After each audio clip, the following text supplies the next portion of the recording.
Esta noche vamos a proponerles un recorrido por el dial de la radio en Colombia, desde el peso que tiene este medio en la actualidad hasta lo que pasa con la radio universitaria, de la nostálgica melodía estéreo y de las transmisiones de ciclismo. ¿En qué momento se volvieron parte de la identidad de nuestro ciclismo? ¿Y cómo se han transformado? Paren oreja y bienvenidos a Fractal.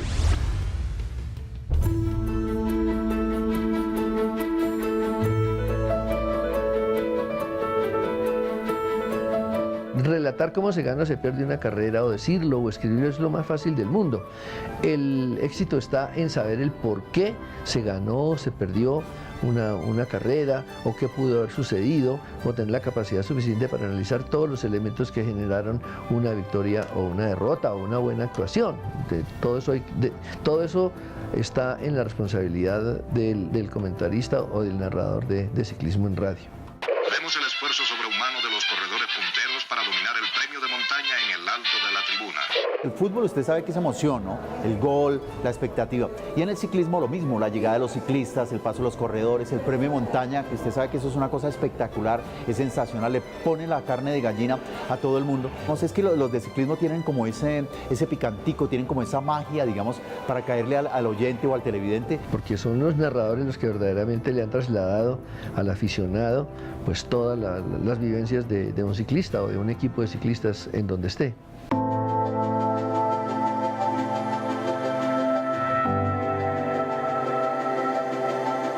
Me acuerdo que había narradores, Darío Álvarez Rodríguez, que hicieron un relato sensacional cuando Martín Emilio Cochise Rodríguez conquistó la medalla de oro en Juegos, digamos, centroamericanos, en Juegos panamericanos, y aparte cuando puso el récord mundial de la hora. Y vamos a tener a Cochise Rodríguez, ojalá, con el máximo galardón de la hora. Faltan 5, faltan 4, 3, 2, 1 y 60 para la hora exacta. El primer fenómeno radial que cubrió todo el país, El magnífico corredor de la Vuelta a Colombia en bicicleta. Son carreteras destapadas, polvo, tierra, barro, piedras, pinchazos, caídas, todos los inconvenientes posibles que depara transitar incluso por trochas. Hoy en día es imposible pensar cómo se hicieron algunas etapas de la Vuelta a Colombia, el clásico, sobre todo de la Vuelta a Colombia. Digamos, en cuanto a la topografía, a la geografía de Colombia, era mucho más quebrada. Las carreteras estaban totalmente destapadas, o sea, corrían en charcos, barros, y a veces pues ustedes ven imágenes, por ejemplo, de los ciclistas con la bicicleta al hombro. El narrador o la radio que ha transmitido el ciclismo ha vivido las mismas circunstancias, las mismas vicisitudes y la misma aventura que ha sido el ciclismo colombiano en su desarrollo en el país y en el mundo. Los narradores o el narrador, que inicialmente era Carlos Arturo solamente, se iban al sitio de llegada de una etapa y permanentemente por vía telefónica, sobre todo valiéndose un poco del teléfono, le iban comentando o le iban diciendo cómo iba el desarrollo de una etapa, y él tenía la suficiente imaginación para narrar lo que venía eventualmente sucediendo sin que lo viera, ¿no? Al comienzo la Vuelta a Colombia se hacía por teléfono. Los comentaristas y los narradores tenían que desprender 2 hilos de las redes telefónicas, ubicarse en un punto fijo y transmitir la Vuelta a Colombia. Los grandes gestores de la radio deportiva transmitiendo en directo a través de transmisores de microondas con equipos de FM. En esa época había, digamos, como más interacción entre los aficionados, entre los narradores y entre los protagonistas, que eran los ciclistas, porque estaban más cerca. El ciclismo no es el estadio, no se vive la comodidad del estadio, ¿no? El ciclismo es un deporte donde tienes que viajar todos los días, cambiar de hotel todos los días, cambiar de clima todos los días, soportas las mismas condiciones climáticas de un corredor, soportas la lluvia, el frío, el calor, estás a 3.000 metros en la línea y 2 horas después estás en el calor de Girardot. En el fútbol uno, digamos, hace una entrevista, digamos, tiene contacto con el protagonista, por decirlo así, y hasta ahí llega la cosa. Pero, por ejemplo, en el ciclismo termina la etapa y todos somos familia. Uno llega y se habla con el mecánico, se habla con el fisioterapeuta, se habla con el delegado, se habla con el presidente del equipo, se habla con el alcalde del pueblo, almuerza uno con todo. Es decir, es una familia tan grande y tan bonita que eso, digamos, no se ve en otros deportes. Año por año va cambiando en algunos casos la familia, pero en general se permanece por mucho tiempo con los mismos amigos, los mismos entrenadores, los mismos ciclistas, y se va formando un vínculo de familiaridad entre todos los componentes de una caravana ciclística. La contribución que el deporte dio al auge y crecimiento de la radio en Colombia. Nosotros aprendimos a conocernos geográficamente, nuestra música, nuestras culturas, muchas cosas de nuestras regiones a través de la radio y gracias al ciclismo, gracias a la Vuelta a Colombia que se corrió por primera vez en 1951 y luego el Clásico RCN que se corrió por primera vez en 1961. Entonces el narrador deportivo, el narrador ciclístico, el locutor de ciclismo ha estado totalmente ligado a la historia del ciclismo colombiano. Yo no sabría decir quién le debía a quién, pero yo creo que el ciclismo le debe mucho a los narradores del ciclismo en radio en nuestro país.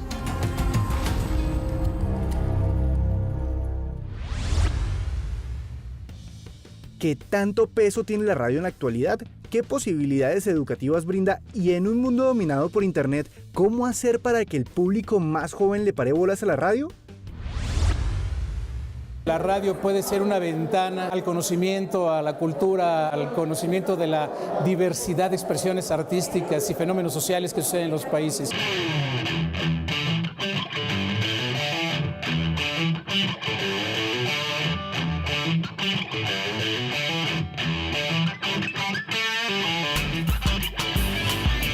El centro de la radio, el corazón de la radio, es la afortunada combinación entre dos cosas. Una tecnología suficientemente sencilla para que pueda ser asequible y, sobre todo, el colocar en la voz y no en la imagen el punto nodal del proceso comunicativo.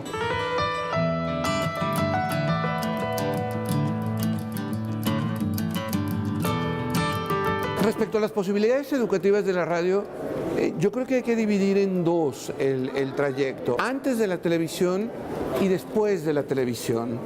Quizá tendríamos un segmento después de la televisión que sería después de Internet, pero antes de la televisión la pregunta es muy pertinente respecto a radioeducación.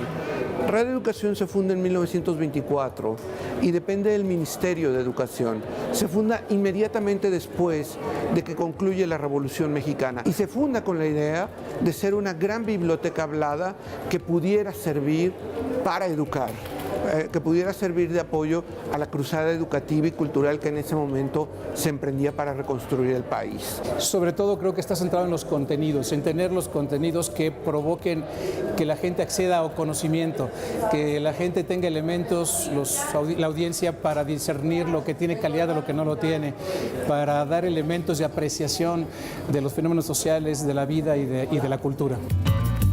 Las palabras de 3 sílabas se llaman trisílabas. Creo que hay un retorno hacia géneros que se pensaban ya rebasados, como la radionovela, como los radioteatros, como las adaptaciones literarias. En el caso de radioeducación estamos haciendo audiolibros que tienen una gran demanda y que además son de descarga gratuita. Esta bienal ha servido también para poner sobre la mesa, para poner a la consideración un género que tiene un enorme potencial y un impulso muy importante en este momento, que es el documental sonoro. El pueblo movilizó sus energías a los gritos de combate que lo llevarán al triunfo final. El documental sonoro, esta construcción de grandes murales, de grandes perspectivas a través del sonido, insisto, liberando los sentidos y no atándolos a la imagen, creo que se abre camino con especial pujanza.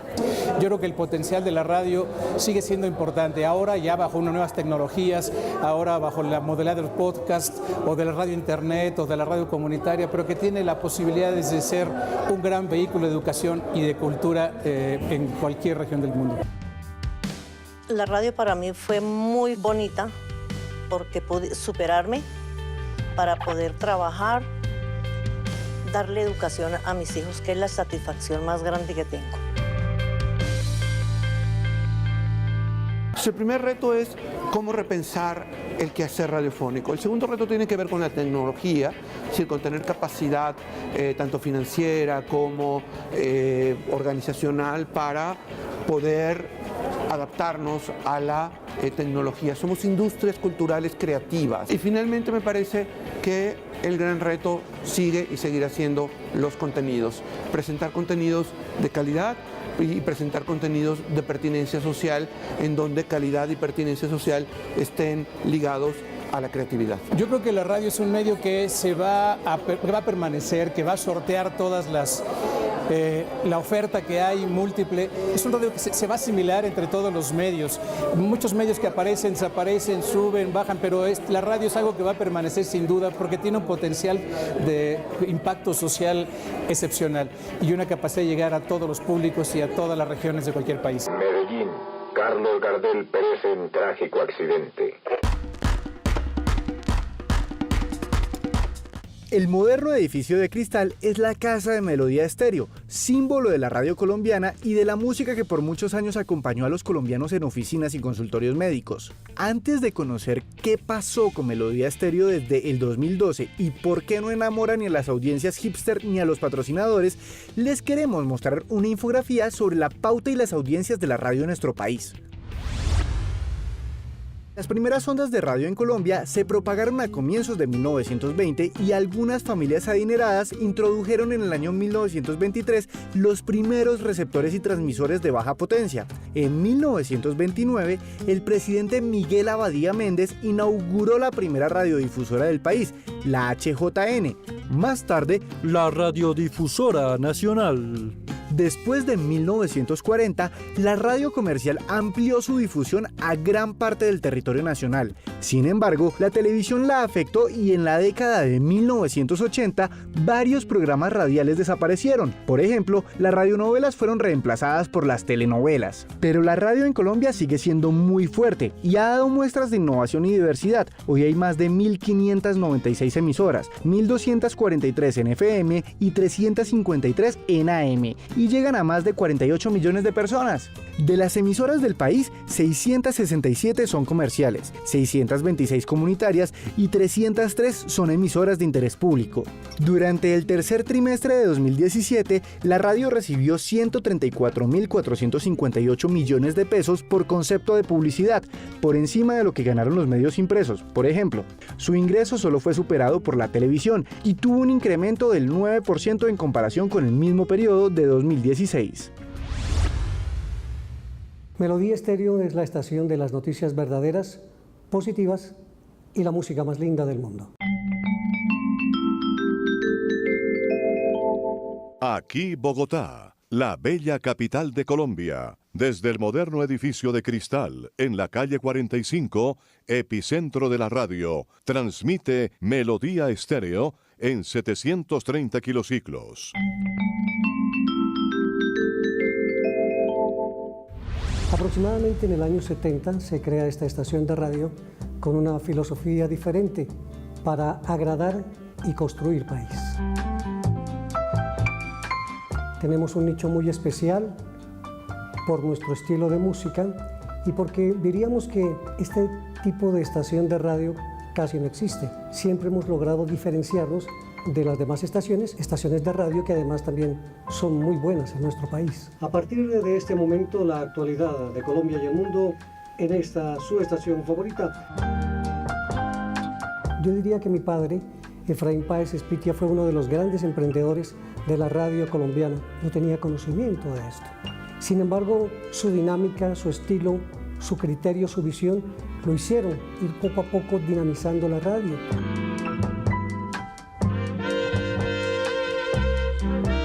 Él fue una persona que siempre tuvo muy claro el servicio a la comunidad. La radio, decía él, es el arte de lo bueno, de lo justo y de lo equitativo.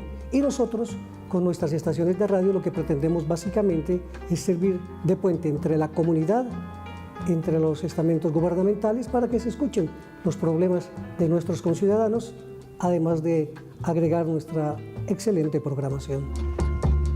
El gerente del Metro de Bogotá, Andrés Escobar, aseguró que los recursos del gobierno para el proyecto están asegurados hasta el año 2048. Hay una gran afinidad entre nuestros oyentes y nuestro tipo de estación. Venga, yo saludo. Son las 12 del día, 1 minuto en Colombia. Sean ustedes bienvenidos a Últimas Noticias para Ejecutivos en las estaciones de la cadena Melodía de Colombia. Fuimos investigando, viajando, trayendo música y acondicionándola un poco a nuestro estilo de oyente. Esta es una emisora que no le molesta, le acompaña, le entretiene y es una grata compañía siempre, ¿no? Es una emisora que a través de los años la gente viene considerándola como un patrimonio musical.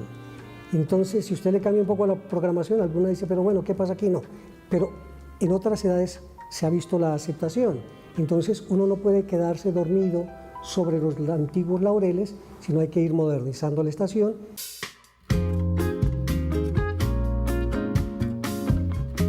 El sonido es muy importante en una estación de radio. Usted debe tener inicialmente buenos equipos que le dan simultáneamente un buen sonido.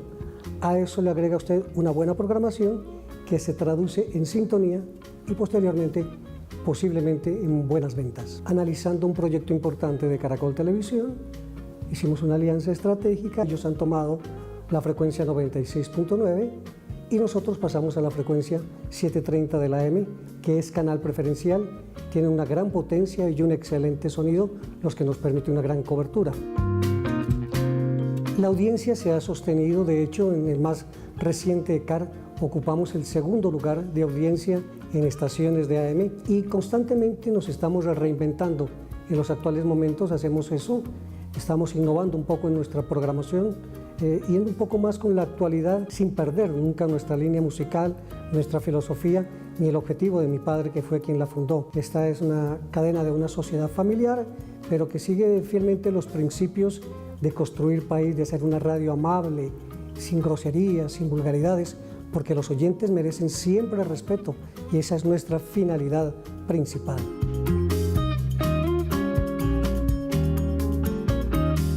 Nuestra audiencia es de una edad madura, diríamos. Así las cosas, nuestra programación va a ir cambiando en los próximos meses significativamente. De hecho, que haya música, ¿por qué no?, de otros estilos, juveniles, pero instrumentales, y algunas baladas en francés o en español que nos llegan muy bien también dentro de la programación. Cada época, cada década también va trayendo su cambio generacional y las nuevas oportunidades de música que no deben ser desconocidas ni menospreciadas, ni más faltaba. Al contrario, hay que impulsar los nuevos artistas sin desconocer ni olvidar los grandes talentos del pasado y tampoco la música que siempre nos ha acompañado a través de los años.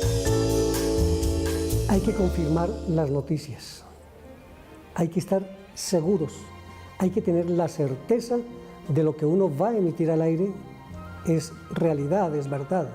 Uno no se puede dejar influenciar por el alerta urgente, murió, se cayó, tembló, no.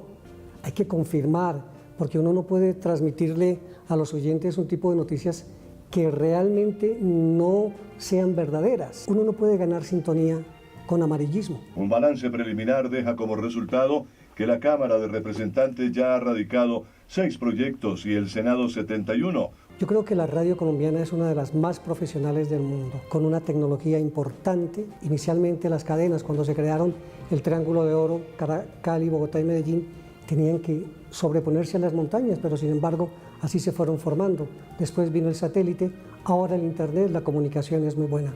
Considero que la radio colombiana, reitero, ha sido una radio de ejemplo para el mundo y que indiscutiblemente ha sido proyectada por talentos que existen en todas y cada una de las cadenas. Otro de los proyectos radicados por el Senado es el de la canasta justa, un sistema electrónico de indicación pública de precios de la canasta justa.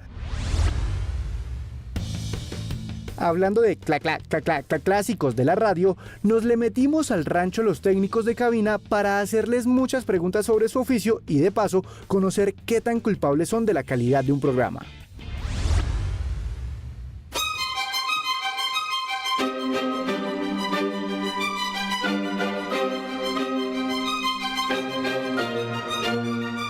El técnico de cabina es el que manipula todos estos equipos que ustedes ven acá, es el que manipula la consola, es el que está encargado de la puesta al aire, es el que está encargado de que cada audio corresponda a lo que se está presentando en estos momentos en cabina, es el encargado de que toda la programación ruede y suene perfectamente en la radio.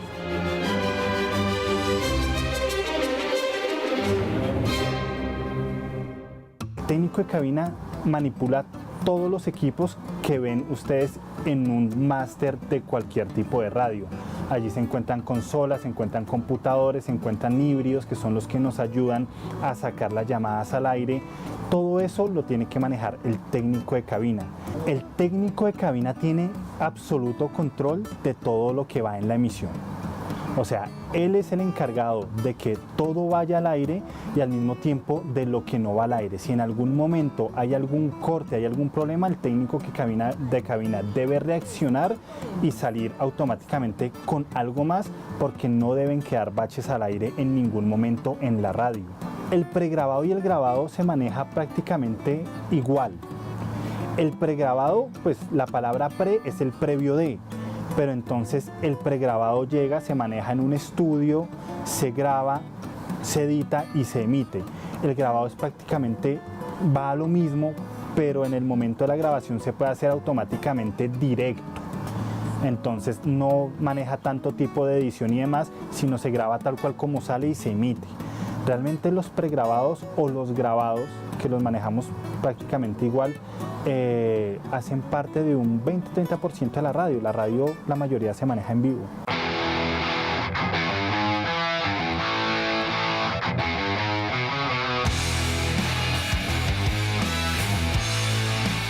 Problemas en una cabina y problemas en la radio, pues hay muchos. El internet tiene latencias, tiene fallas. En ese momento simplemente lo que se hace es cubrir el bache con una cortina, con una música, o prácticamente rápidamente se abre el micrófono para que entre la persona de cabina. Problemas tan sencillos como que se bloquea el computador. Entonces el computador emite absolutamente todo. Informes, promociones, cuñas, identificaciones, música. Entonces, si el computador por X o Y motivo se bloquea, ¿qué hago? Yo en ese momento, ¿cómo voy a reaccionar? ¿Qué tengo de plan B por si el computador no está en ese momento? ¿Qué puedo hacer para emitir y cubrir el bache en ese instante?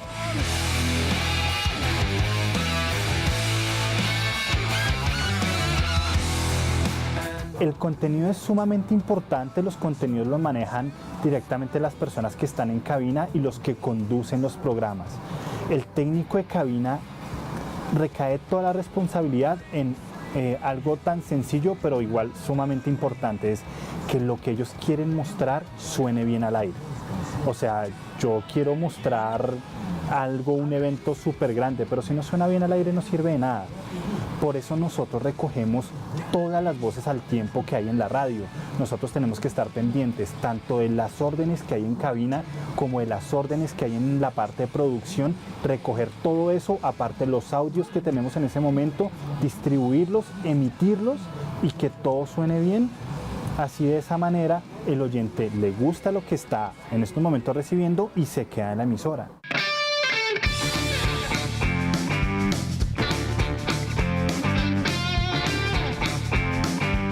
¿Qué hace un técnico de radio? Ser un buen técnico de radio, escuchar.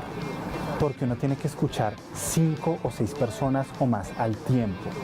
Todos dan órdenes, todo es importante y todo recae en la puesta al aire. A mí me parece que eso y estar adelante un paso de son las dos cosas más importantes para que un técnico al aire sea bueno.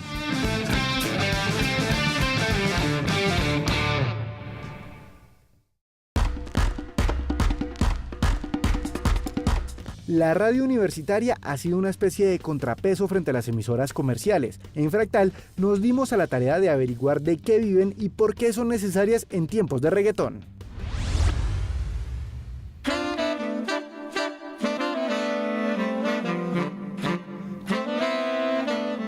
Yo creo que la radio universitaria tiene, no importa cuál sea su receta o su fórmula, una intención de trabajar en el campo de la cultura más que en el campo del comercio musical o de la polémica noticiosa, que a veces uno se pregunta si tiene alguna intención distinta de hacer escándalo.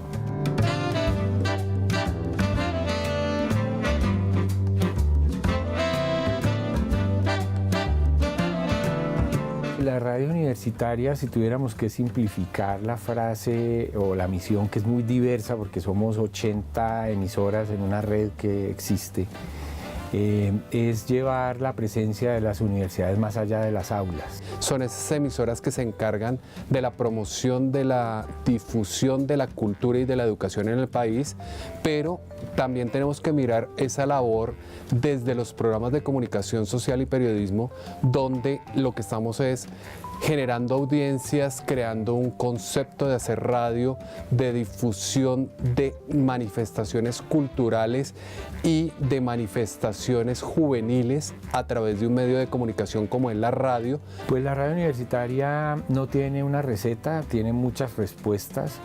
Hay emisoras que han dado clases por radio en distintos momentos, hay emisoras dedicadas exclusivamente a la música clásica, hay emisoras con un lenguaje casi comercial, hay emisoras con mucho componente hablado.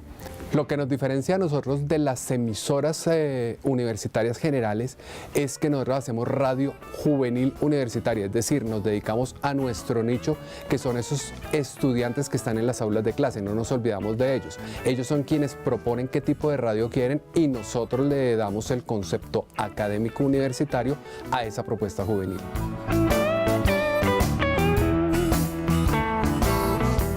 Javeriana Estéreo en esta época está empeñada en comunicarse con su público de una manera desacartonada, generando conocimiento, divulgando conocimiento tanto que se produce en la universidad, en lo científico o en lo cultural, como en el resto de la ciudad. No es una emisora, digamos, cerrada exclusivamente a lo institucional, sino abierta a todo lo que sea, digamos, cultura y ciencia en general en Bogotá. Se puede decir que es un gestor cultural la radio en la medida que tenemos cabida para nuevas manifestaciones, que no nos quedamos restringidos a decir que somos música clásica, que estamos en la difusión de esa cultura densa que decía, sino que damos cabida a lo que los jóvenes quieren ver, al grupo de rap, a los grafitis, a las distintas manifestaciones culturales de esa juventud impactada por todo lo global y esas manifestaciones que están llegando a decir tenemos que tener un espacio en la cultura colombiana, eso está en la radio universitaria.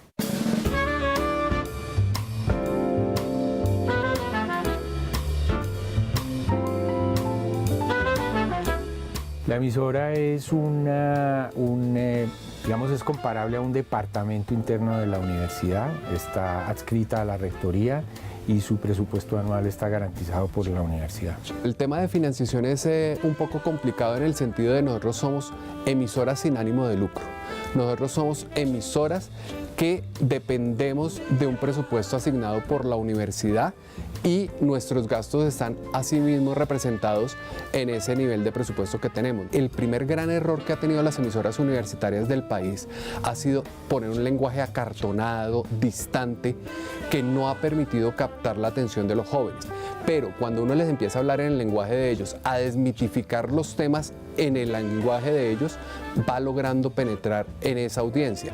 Por eso digo yo, los proyectos de investigación son duros, son densos, pero uno los trae y se los pone a ellos, se los explica y les dice, ahora, en su lenguaje, entrevísteme usted al investigador y hágale comprender a la gente de qué estamos hablando. Javeriana Estéreo se quiere dirigir a un público educado, no importa de qué clase social. Nuestro público objetivo no tiene que ver con estrato social, sino con nivel educativo. Y básicamente lo que buscamos es un lenguaje que no sea acartonado ni sabiondo, sino que sea amable y que haga como una especie de traductor del conocimiento científico y cultural para un público amplio con un buen nivel educativo.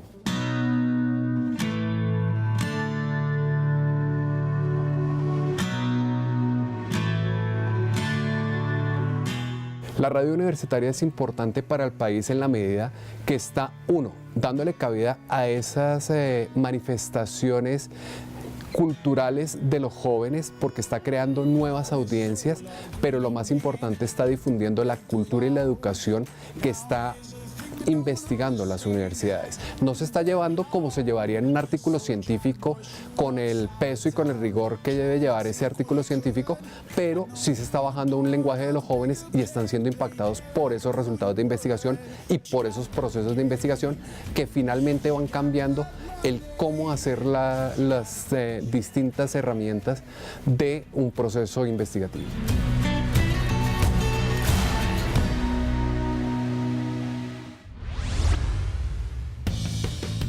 De las radios universitarias pasemos a las comunitarias, pero no solo en Colombia sino en Latinoamérica. ¿Qué papel juegan estas emisoras? ¿Cuál es su futuro? ¿Y cómo hacer para que ayuden a construir un mundo menos peor? Podríamos decir que las radios mineras históricamente, que nacen en el marco de las dictaduras, han sido radios de denuncia, de pelea, de lucha. De tal manera que el conjunto de la sociedad boliviana se haga partícipe del sufrimiento, del dolor que están llevando adelante, pero también de lo que le están planteando al conjunto de la nación. Es el primer acto con el cual la República inicia la conmemoración sesquicentenaria de la independencia nacional. En el caso de las radios comunitarias, su experiencia viene de la exclusión, de la discriminación. Lo que quieren es levantar la voz, cobrar una ciudadanía integral, ser partícipes de esa polifonía que compone una sociedad.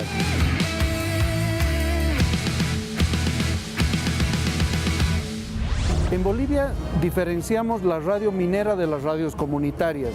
Quienes llevan la radio minera no se consideran haciendo radio comunitaria o no se etiquetan de esa manera, son simplemente radio minera. Podríamos decir que sí, es una radio comunitaria porque la comunidad minera tiene la propiedad y la autogestión de esa radio, que es de los mineros, para los mineros y por los mineros. Sin embargo, en Bolivia la radio comunitaria está ligada con las comunidades indígenas y eso implica unas temáticas diferentes. Por ejemplo, es muy importante el tema de la lengua. Las radios comunitarias en Bolivia se están haciendo en las lenguas originarias y además están respondiendo a una colectividad que comparte raíces históricas y culturales, de tal manera que hay hoy una ligera inflexión entre las radios mineras y las radios comunitarias. Tiene que ver con las comunidades indígenas, tiene que ver con colectivos que comparten raíces no solo sociales, sino étnicas, culturales e históricas. Tiene que ver con recobrar el lenguaje, por ejemplo, originario de esa comunidad. Tiene que ver con la profunda interacción y la intensidad que se da dentro de esa comunidad. Y en esa medida es que hablamos de radios comunitarias. La Radiodifusora Nacional de Colombia, que esta noche inicia sus labores, es la culminación de largo esfuerzo destinado a dotar al Estado de un poderoso y eficaz instrumento de cultura. Yo creo que han partido de un rol inicial que era mostrarse, ser parte de la colectividad, levantar su voz con todos sus problemas, sus expectativas, su alegría, su cultura, al conjunto de la sociedad, pero ahora están en un dilema interesante, sobre todo con los jóvenes, porque los jóvenes en principio pudieron haber estado ligados a esas radios comunitarias, pero esos jóvenes también se han hecho más nacionales, más globales, de tal manera que se han emancipado de las fronteras de lo local. Entonces están demandando que sus radios comunitarias sí levanten la voz de sus necesidades y de sus problemas, pero también les acerquen el mundo, no solamente ir ellos hacia lo global, sino que también lo global a partir de sus radios pueda conectarse con ellos. En este momento, a través de la frecuencia 98.2 FM, estarán escuchando esta emisora en el lenguaje nativo Huayunaiki. Yo creo que las radios tendrán que abrirse a esos retos, incorporar toda la tecnología para potenciar sus voces.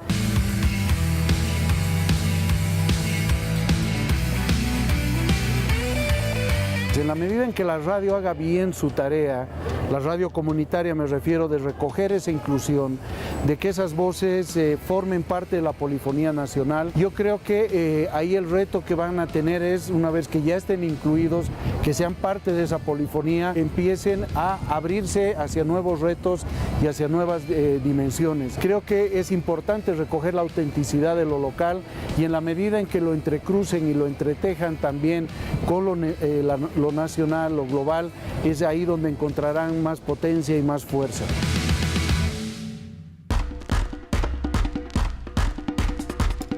Muchas personas le han entregado su vida a la radio, y no solo por la plata. Uno de ellos fue Álvaro Castaño Castillo, quien batalló por muchos años al frente de la HJCK, más que una emisora, un legado. La radio cultural no era lo que estaba pues punteando en los ratings.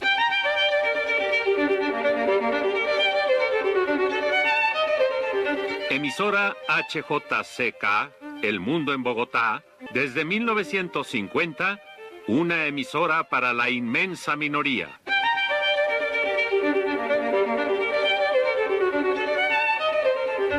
Álvaro Castaño comenzó en el año 1950 a hacer una emisora que fuera privada, pero para la difusión de los temas culturales. Él creó con Gonzalo Rueda, su socio, un sueño de la radio, ¿no? Encuentran esta posibilidad de hacer la primera radio cultural privada de América Latina. Eso era una locura, es decir, hasta ese momento la única emisora de divulgación cultural era la Radiodifusora Nacional y no era privada, obviamente. Los medios en Colombia no tenían un espacio dedicado para la cultura. La quijotada, como digo yo, de hacer cultura a través de los medios de comunicación, pues no se le había ocurrido a muchas otras personas.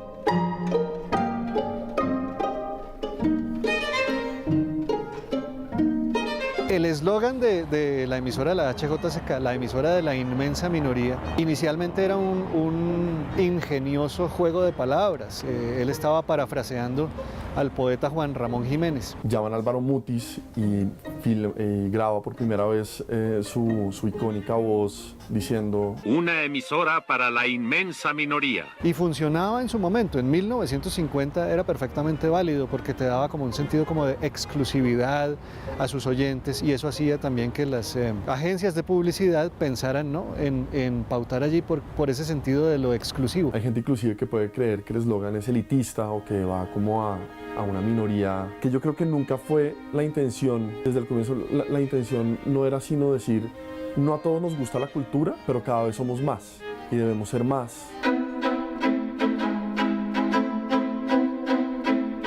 Después vienen pues ciertos personajes que pasaron por los micrófonos de la emisora, que es imposible no recordarlos. Todos los escritores habidos y por haber, desde Mutis, Borges, pintores como Dalí, etcétera, etcétera, etcétera. Hay un momento que fue histórico para ellos, que fue la avenida de Jorge Luis Borges, en donde pues, que se juntó como con un evento. Estaba Chabela Vargas, estaba Jorge Luis Borges, estaban muchos escritores y amigos de mi abuelo, que recuerdan un asado que hicieron ese día como un momento mágico, y fue tal vez uno de los primeros eventos en donde la emisora empezó a demostrar el alcance que tenía latinoamericano, no solamente a nivel nacional. Este también es un clasicazo, es el día que es en Estocolmo, el día que Gabo va a recibir el Nobel. Esto es justo antes, Gabo lo llama en frac, Gabo en pijama. Hablar de Álvaro Castaño evidentemente es hablar de Gloria Valencia, sin duda la persona que lo acompañó y que hizo todo con él. Porque Gloria era una persona que tenía muy buenas relaciones públicas y era la que, en cierta forma, era como el equipo de ventas de la emisora, la que vendía la pauta. Desde el apoyo como pareja, por supuesto, desde el apoyo en decir esto sí se puede, este sueño loco que es meterse en el negocio de la radio cultural. Es casi irónico llamarlo negocio. Y entonces cuando ella murió, pues creo que pues Álvaro él no tocaba su propia trompeta, como por decir algo, él no era como una persona que iba a buscar. Entonces pues yo creo que poco a poco se fueron cayendo las pautas. Para mi abuelo creo que nunca fue importante ganar dinero con lo que hacía. Nunca eso fue una prioridad. Nunca vio la emisora como un negocio, siempre lo vio como un deber. Entonces cuando tú tienes esa visión frente a un mercado que te está diciendo que lo más importante o que lo único importante es el rating, pues una emisora como la HJCK comienza a perder, digamos, posiciones en esas tablas de posiciones, no calidad, porque la calidad la mantuvo, pero claro, ya era más difícil de sostener. Los patrocinadores de la HJCK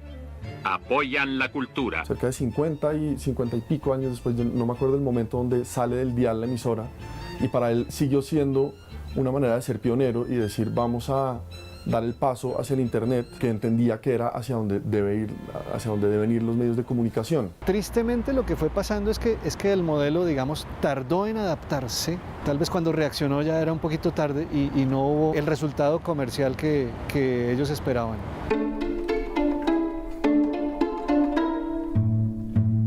Bueno, hablar de Álvaro Castaño Castillo es hablar de uno de los personajes más emblemáticos de la cultura en los medios de comunicación en el siglo XX. Para mi abuelo era muy importante, y uno de los momentos más importantes de su vida fue cuando entregó el archivo y le dijo al presidente, le entrego mi vida, porque dedicó toda su vida a que la gente a que la gente pudiera oír estos archivos, estas voces, esta música. Un ejemplo grandísimo de hacer un sueño de radio realidad, o sea que querer es poder, y dejó un legado grandísimo que creo que ahora está en las manos de la Radiodifusora Nacional de Colombia. En haber luchado toda la vida por una causa que en muchos momentos pudo ser muy difícil, muy adversa, y que de pronto era muy fácil renunciar, ¿no? Que creo que es una persona que demuestra que así existan oportunidades de hacer otras cosas, mantenerse en lo que uno es, en lo que a uno le interesa, y me parece muy admirable eso, me parece que no es evidente lograr toda la vida mantenerse en una labor tan difícil.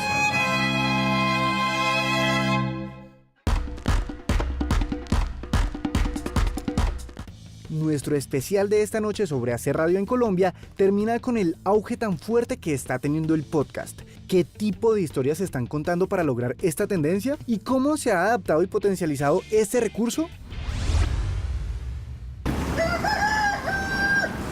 La verdad, cuando llega Francisco acá, yo le propongo que lo que quiero hacer con la huerta es deshacerme de la huerta, porque la huerta no daba nada, invertíamos bastante en ella, era muy precaria. Y me están diciendo el primer día que llego que la van a desarmar.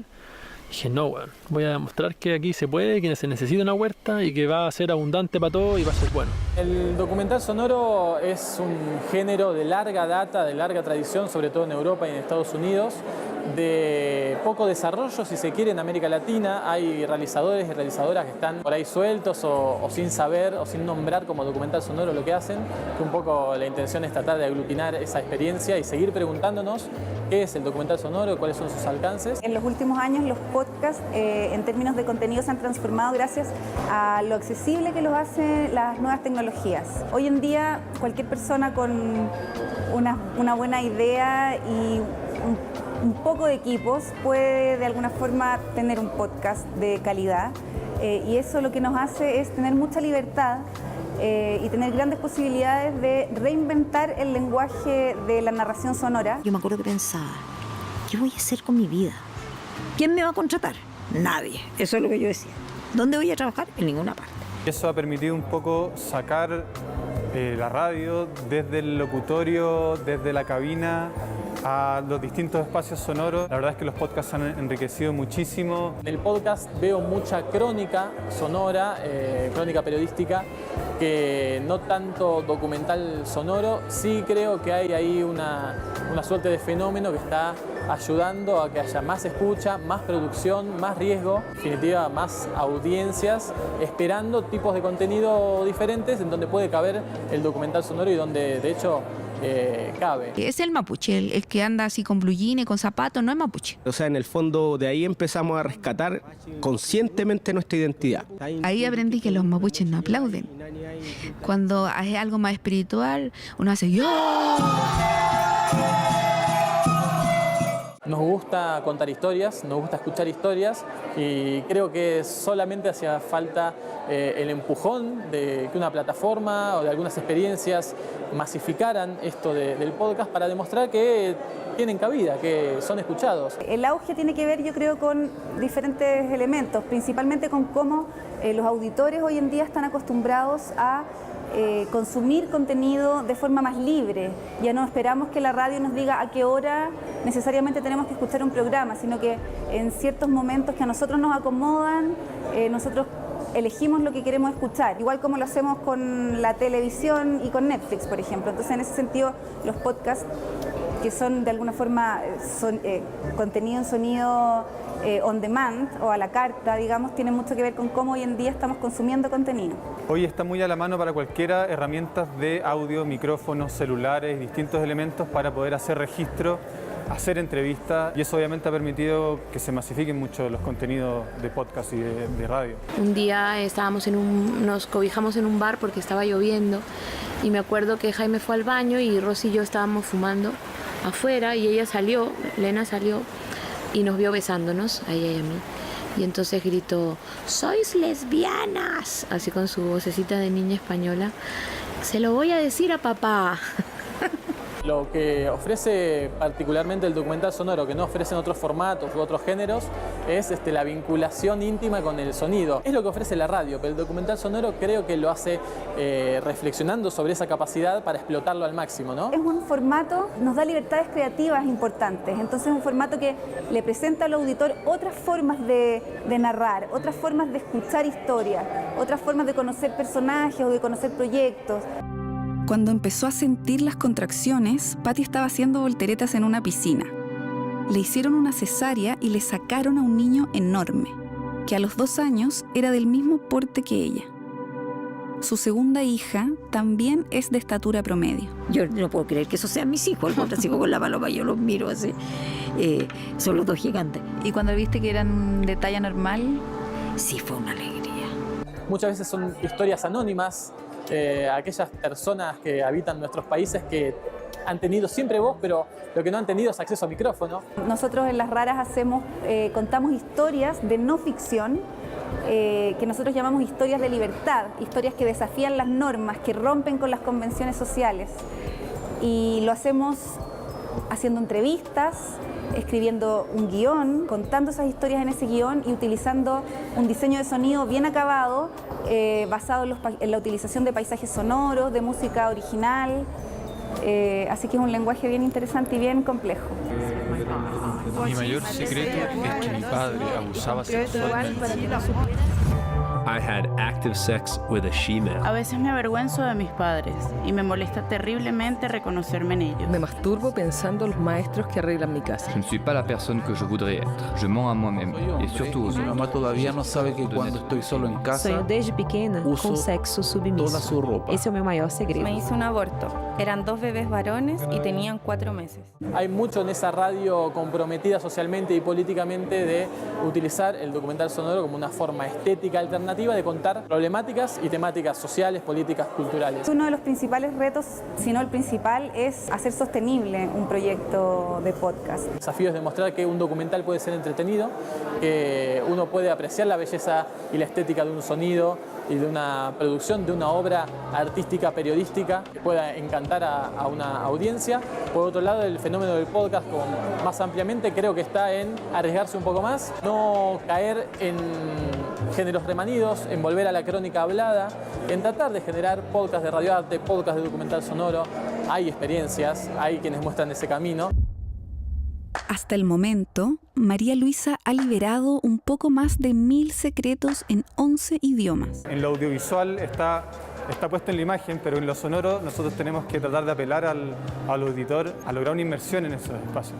Por lo tanto, todo eso va a ayudar a enriquecer su programa. Ella murió en un accidente de tránsito cuando él tenía 4 meses. Patti lo adoptó y ha sido su mamá desde entonces. Hoy, él tiene 14 años y mide un poco más de 1 metro. ¿Qué tal, Benja? Bien. ¿Veniste a jugar fútbol? Sí. ¿Cómo estuvo? Bien, bacán. ¿En qué posición jugáis? Yo delantero. Él es muy armónico. Es una persona como muy equilibrada, Benja. Como es muy choro. Recuerden que ingresando a canal13.com.co pueden ver de nuevo este especial que hicimos hoy sobre la radio y también el que presentamos ayer de gastronomía. En redes nos encuentran como Canal 13 Co. Chau y feliz noche.